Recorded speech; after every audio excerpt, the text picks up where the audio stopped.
We have a lot of problems in this world, a lot of things that we want to go about addressing, a lot of things that countries want to go out and address, like having clean drinking water, making sure everybody has a roof over their head to address homelessness, addressing poverty, addressing quality of life, addressing health. One of those big problems is mental health. And every year that passes, it's like we're talking more about it, especially in the West. We're recognizing the importance of mental health in different dimensions of life and how important it is to everyday life. Now, mental health might mean different things to different people. This could be stress from work, stress from relationships, trauma or abuse suffered at a young age, finding yourself experiencing a plethora of depressive symptoms, eating disorders, ADHD, OCD. So there are many different labels to describe the way that an individual interacts with life, or the lens that he has on as he goes through life. And unfortunately, for a lot of people, I read something that said 4 to 5 people will experience at least one depressive symptom in their lifetime between the ages of 18 to 30 years old in North America.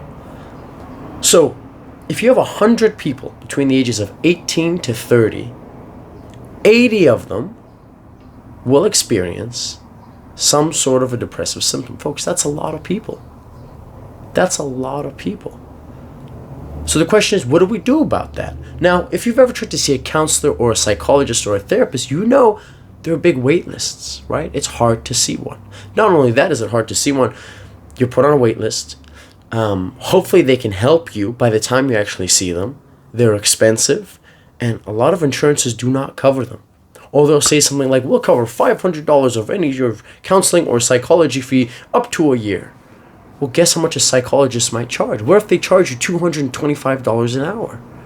All of a sudden, 2 sessions worth, that's it. Insurance isn't going to help you anymore. So there's a lot of barriers to accessing mental health resources. That's weird, isn't it, folks? That in one breath we can say we have this big mental health problem, and yet we have a shortage of counselors, of social workers, of therapists, of psychologists, of psychiatrists. Why is that?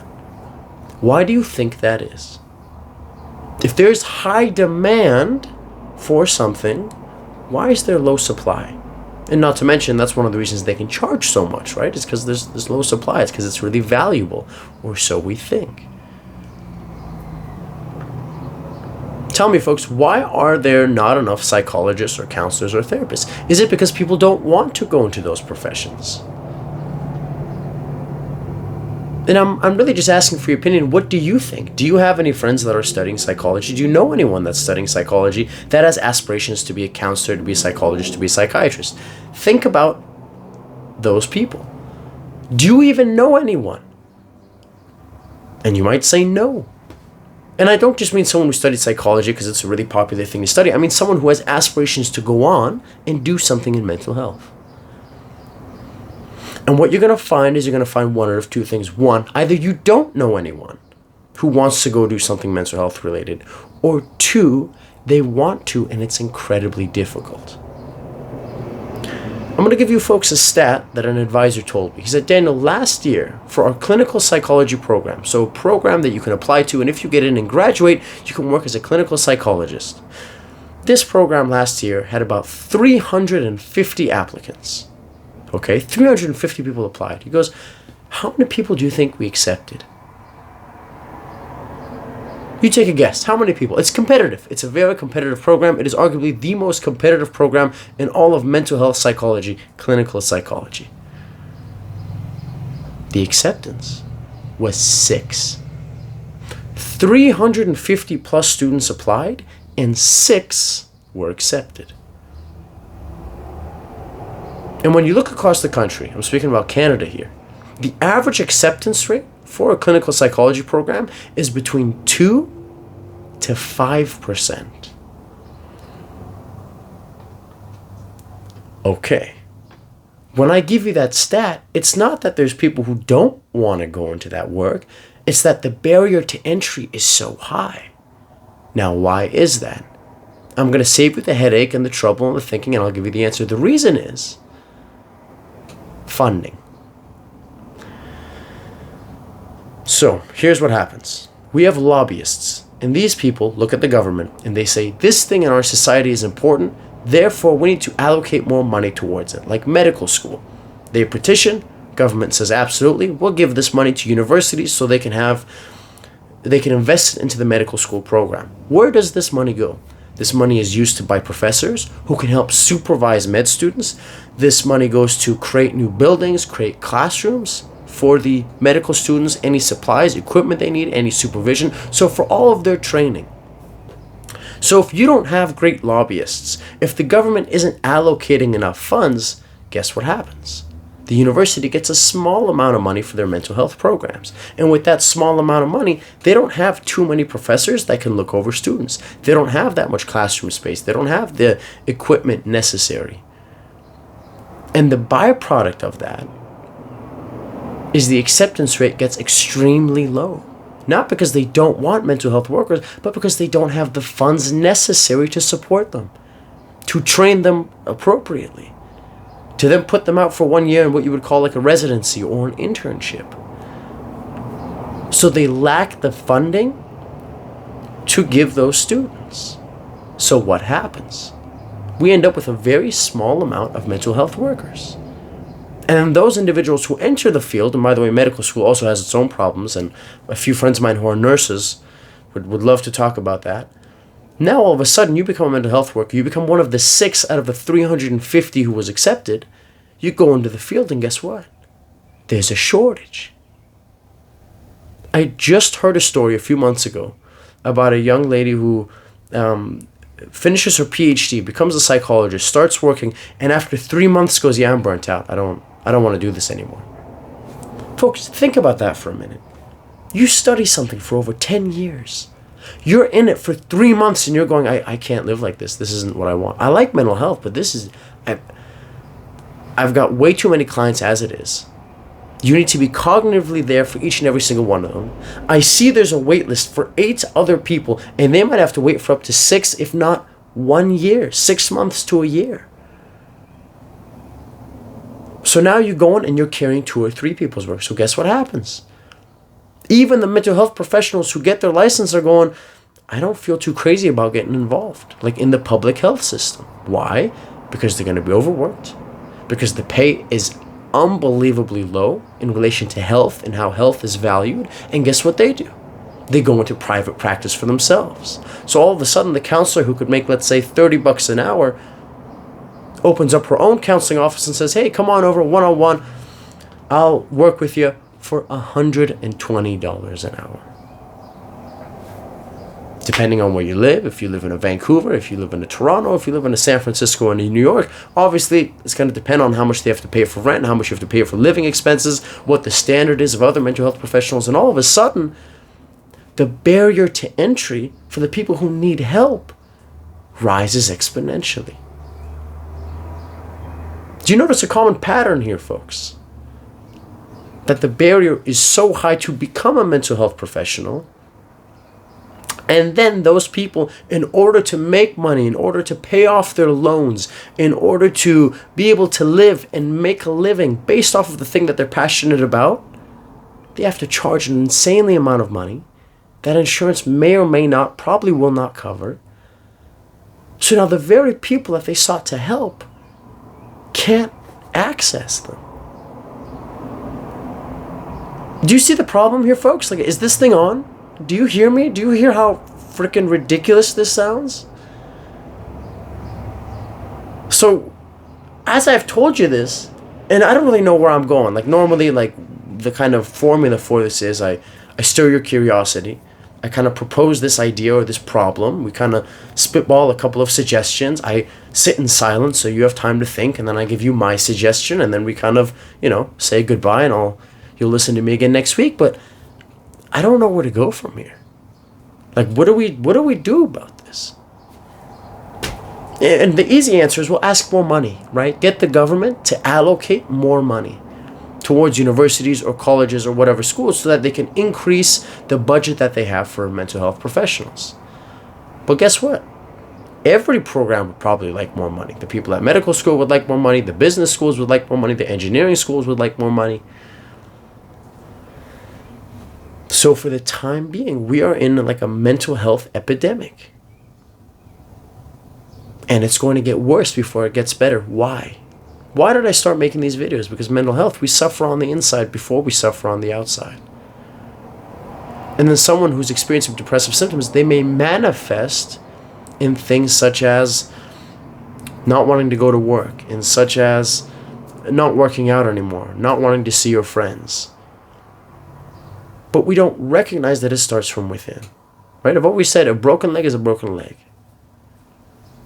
If you've got a cut, we can see it. We can see you bleed. But on the inside, childhood trauma, abuse, OCD, it's easy to just pawn that stuff off. So, oh, well, you're acting up. Or he's just doing it for attention. Or she's just a drama queen. When maybe there's something greater going on. So what do the people do? If the barrier to access mental health resources is so damn high, because there's a shortage, and because it's expensive, and because it takes long,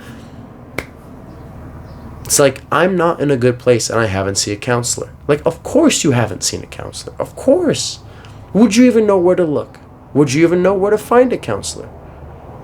Would you even know what the process is to set up a counseling meeting?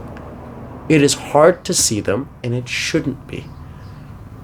And then we wonder why self-help books are so popular. And then we wonder why people listen to podcasts and they spend so much money on life coaches. Why? Because there's no legislative body. There is no barrier to become a coach. Like in the last video, I talked about the transformative coach, the relationship dating expert, blah, blah, blah. And they might be geniuses in their field. And one of the really interesting things is because there's no barrier, anybody could do it. Well, look, and they're trying to help. Let's give them the benefit of the doubt and let's think they're good people. So if you're a young person, maybe you're still living at home, maybe you're in high school, you're working part-time, you're working once or twice a week, and you want access to mental health resources, what do you do?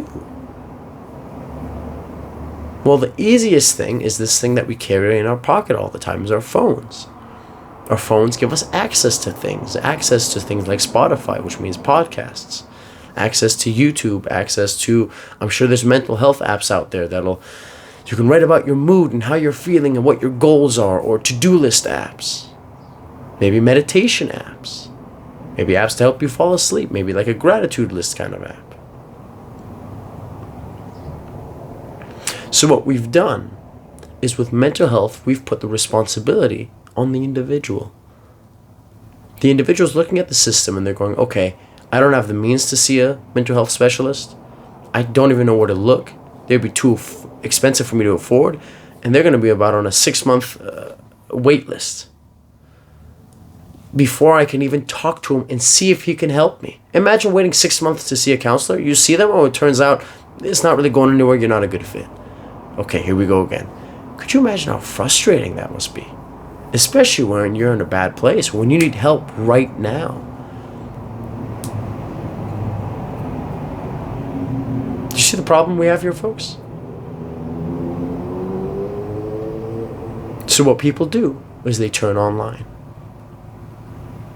And my hope is for any professional in their field, and I know I'm talking specifically about health right now, you could be any sort of a doctor, a psychiatrist, a pediatrician, a foot doctor, eye doctor, ear doctor, a family medicine doctor, a counselor, a marriage and relationship therapist, whatever it is. If they can put their content online, what they've just done is they've significantly reduced the barriers to be able to access that. How amazing would it be if every medical professional or mental health professional had a YouTube channel of sorts, in that you could watch a video or two and go, yeah, I'm not interested in this person's philosophy. So you don't even have to waste your time before you go over and talk to them. Right? And the opposite would be true. You listen to a person's videos and you go, I like the way he thinks. I agree. This is a person. He seems like a good fit. Now let me go talk to him about what being a client of his would look like. Right? Why? Because you've built some sort of rapport with them. You have an understanding of what this person is and how they think and their perspective on the world and their methods in relation to conflict resolution.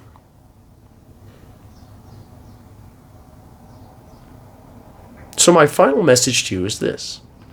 I recognize mental health is in a bad place. You are not alone. There are things out there to help you. I recognize that the system is not as efficient as it could be. Believe me, I'm not the only one who thinks this way. I know many psychologists and counselors who share the same view. I know many medical professionals who share the same view. And they are doing things to address this. And for right now, the easiest, best thing you could do is you could find these professionals. You can find these mental health professionals, counselors, on YouTube. And you could listen to them. And you could listen to this information. You got to think to yourself, you could be charging me $120 an hour. If you're a psychologist in British Columbia, at least where I'm living, the standard rate is $225 an hour. That's a lot of money, folks. Or you could just listen to their content for free. So here's what I'll also do. In the description, whether this is going to be on YouTube, whether you're watching this, or on some sort of a podcasting platform, I'll put down some of my favorites. 5 or 6 different mental health practitioners who put out their content for free. Anything from relationships, ADHD, depression, trauma, existentialism, finding meaning. There's a bunch of people out there, folks. The big thing we need to do is we need to make you aware of them so you can access their free resources. I know it's not a perfect solution, but I believe it's a practical step in the right direction. Thank you everybody for listening, and definitely check out the description again to see those people that I've highlighted, and I'll tell you a little bit about them, what they do, and kind of where they make videos. Thanks everybody. Take care of yourselves, and bye-bye.